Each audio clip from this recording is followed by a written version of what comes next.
The Night of San Juan, written by Lulu Delacruz, illustrated by Adele Rodriguez.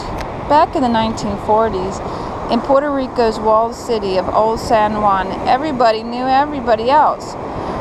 We neighborhood children played freely together on the narrow streets, while from windows and balconies, adults kept a watchful eye on us.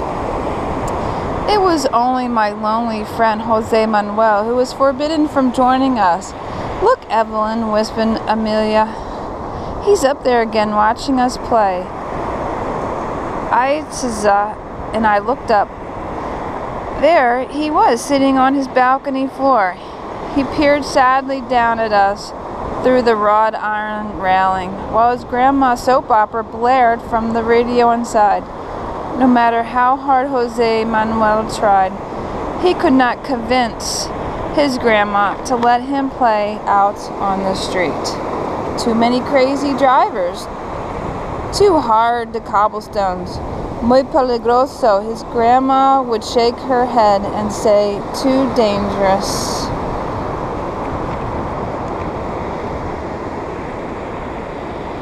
Beside her fear of danger on the street, Jose Manuel's grandma kept herself and never smiled so much, so most of us were afraid of her. That is, until my sister and I changed all that. One day, Amelia suddenly announced, "I'm going to ask Grandma to let him come down and play. If anyone would have the courage to do that, it is my little sister Amelia." Even though she's only 7, she was also the most daring of the 3 of us. We never knew what she would do next. In fact, at the very moment, I could see a mischievous grin spreading across her freckled face as 2 elegant women turned the corner of Calle Sol. Once they strolled down the street in front of us, Amelia swiftly snuck up behind them and flipped their skirts up to expose their lace-trimmed slips. "Sivirguzia," the woman cried out. "Little rascal." We could hardly hold our laughter in. We all looked up to make sure none of the neighbors had seen her. If anyone had, we would surely have been scolded as soon as we got home.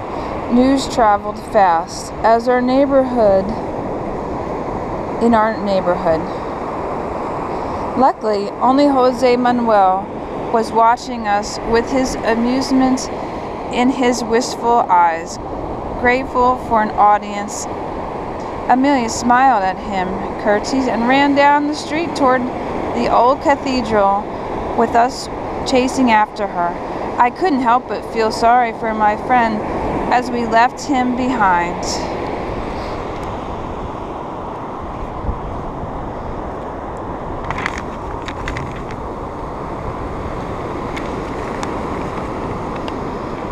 There was hardly any sea breeze that day, and running in the humidity made us quite hot.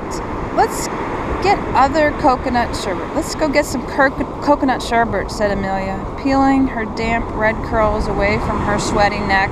"See," we agreed, and we chattered excitedly about our plans for that night, all the way to the ice cream vendor's wooden cart by the harbor. It was June 23rd, and that night was the night of San Juan. For this holiday, the tradition was to go to the beach, and exactly midnight, everyone would walk backward into the sea. People said that doing this 3 times on the night of San Juan brings good luck. I thought of my friend Jose Manuel. Perhaps if he did this with us, his luck would change, and his grandma would allow him to play with us outside on the street. I thought about this as we bought our coconut sherbet and ate it perched on the knobby roots of the ancient tree above the port. Excitement stirred in me while the distant ships disappeared over the horizon. How can we get Jose Manuel to go to the beach tonight? I asked my sisters. Evelyn, you know very well that his grandma will never let him go, Isa said. You know what she will say. Muy peligrosa. Isa and Amelia teased at once. Too dangerous. It was getting close to dinner time, and we knew we had to be home soon if we wanted our parents to take us to the beach that night. So we took the shortcut back to the main square. In the plaza, groups of men played dominoes while the women sat by the fountain and gossiped. Back on the streets, we heard the vegetable vendor chanting, Vendor Yaco Plantos Tamales. He came around every evening to sell his fresh cassava, plantains, tomatoes, and other fruits and vegetables. Leaning from their balcony, a big woman lowered a basket that was tied by a cord to the rail.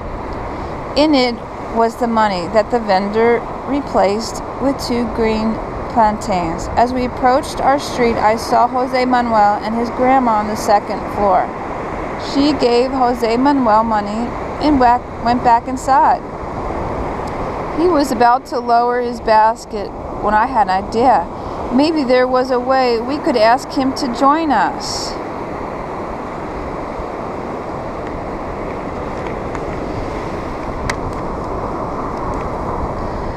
What if we sent Jose Manuel a note in his grandma's basket inviting him to go to the beach with us tonight? I offered. It will never work, Anta said. His grandma will not like it. We could get in trouble. Then we could ask her personally, I said. But what excuse could we use to go up there? Said Anissa. Nobody ever shows up uninvited at Jose Manuel's house. Wait, I know what we can do, Amelia said, jumping up and down. We'll tell him to drop something, then we'll go up and return it. Even though Isa was very reluctant, we convinced her to try our plan. We wrote the note and asked the vegetable vendor to please place it in Jose Manuel's basket next to the vegetables. We impatiently waited on the corner as we watched. When he opened the note, he looked puzzled. He took the tomatoes he had purchased into his grandmother's. Soon he returned with his little red ball. He had just sat down to play when suddenly the ball fell from the balcony. It bounced several times, rolled down the hill, and bumped into a wall. Amelia flew after it. I got it, she called triumphantly, offering me her find. With Jose Manuel's ball in my hand, we climbed up the worn stairs of his pink apartment house, and while Isa and I stood nervously outside his apartment trying to catch our breath, Amelia knocked loudly on the wooden door. With a squeaky sound, it slowly opened, and there stood Jose Manuela's grandma wearing a frown as grim as her black widow's dress.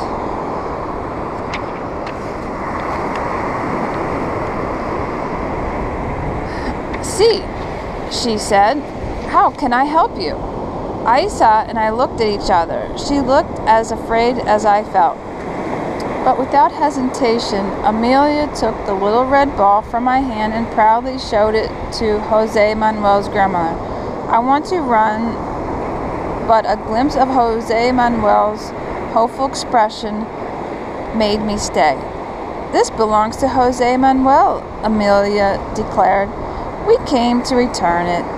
Amelia took a deep breath and then a step forward. We also want to know if he could come to the beach tonight with our family. Isa and I meekly stood behind Amelia. The beach? Jose Manuel's grandmother asked, surprised as she took the ball from Amelia's palm.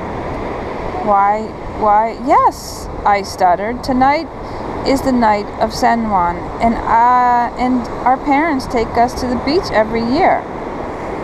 Jose Manuel's mother scowled at us. How silly to think she would ever let him go. I suddenly felt embarrassed and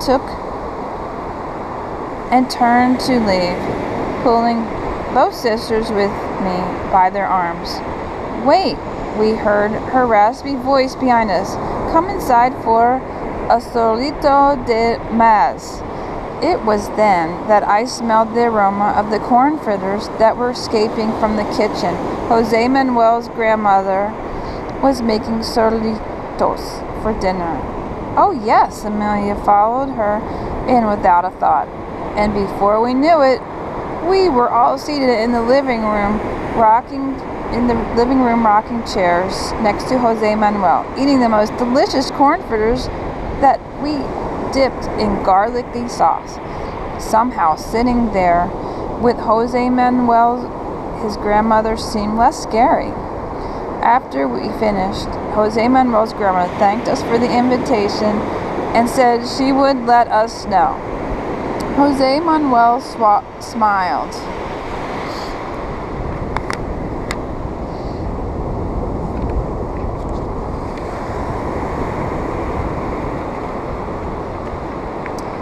When we got home, we found out Mammy waiting with her hands on her hips. She had hung up the phone with Jose Manuel's grandmother. She had reason to be upset. Not only were we late for supper, but in our excitement, we had forgotten to ask for permission before inviting Jose Manuel to the beach. We all looked down, not knowing what to do or say. It wasn't my fault. It was Evelyn and Amelia's idea, volunteered Aisa, the coward.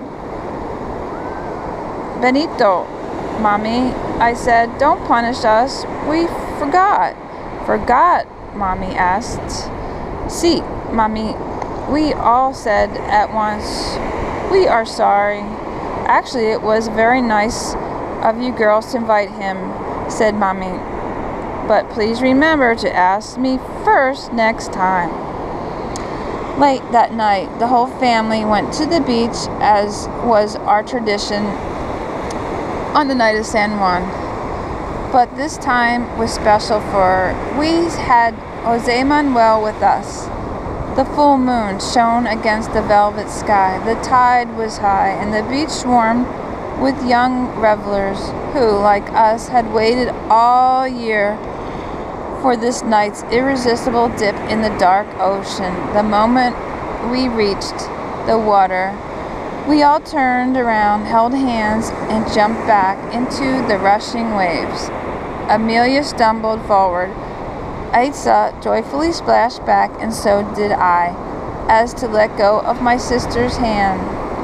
But my other hand remained tightly clasped to Jose Manuel's. When my friend and I took our third plunge into the sea, I wished good luck would come to him, and from then on, his grandmother would allow him to play with us on the street.